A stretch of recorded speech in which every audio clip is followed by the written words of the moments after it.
AI. So, we talked a little bit about the fact that it's looking like you can answer some complicated questions. When you talk to folks, and maybe we're too early for this. When you talk to people about using AI in their practices, what kind of things do you see people looking at commonly? Well, there's clearly trepidation, by all means. It's new, right? And it's changed. It gets people thinking in a different mode. And so I think that that's going to be part of the evolution of adoption. Positive experience. No, there you go. It is one of those things that when you look at then how do you apply it to your own practice, and where do you use it in ways that can take some of the drudge work off your staff, is really the kind of thing to look at. I'll say we at ZenWork implemented an AI chat that actually will even let you complete forms if you're doing a small number of them.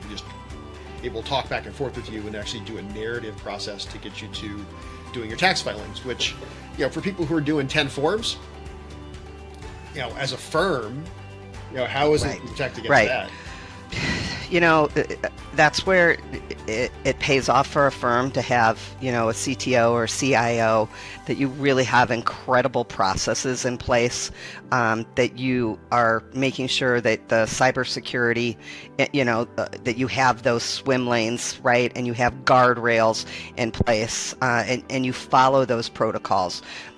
When you're vetting a piece of technology as a firm, having checklists, knowing that, they have multi-factor authentication, single sign-on, that they're making sure that that if you're allowing your clients to use a piece of technology that's in the cloud, that the guardrails are there. And it's your responsibility as a firm.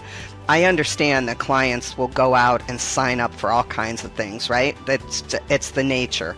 And that's where we're in place as the accountant, as the advisor, to help them keep those guardrails up, build those great controls in order to protect them. Yeah,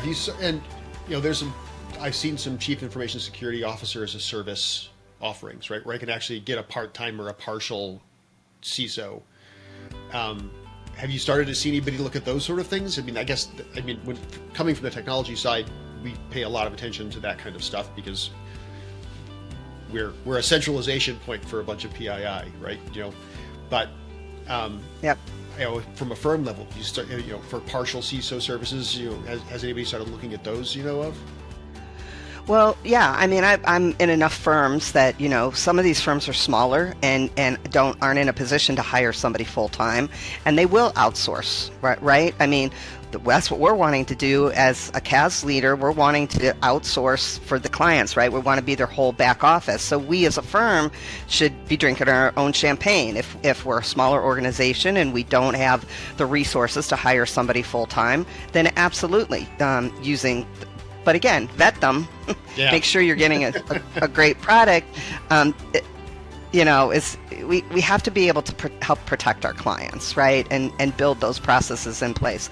I think of an example that I just learned about a month or so ago, but Intuit's really focused on, transitioning folks to the cloud, and I've been drinking that Kool-Aid for a long time, and I've always said that it's so much easier for these cyber criminals to hack into our clients' servers because they don't have the resources around their servers, right?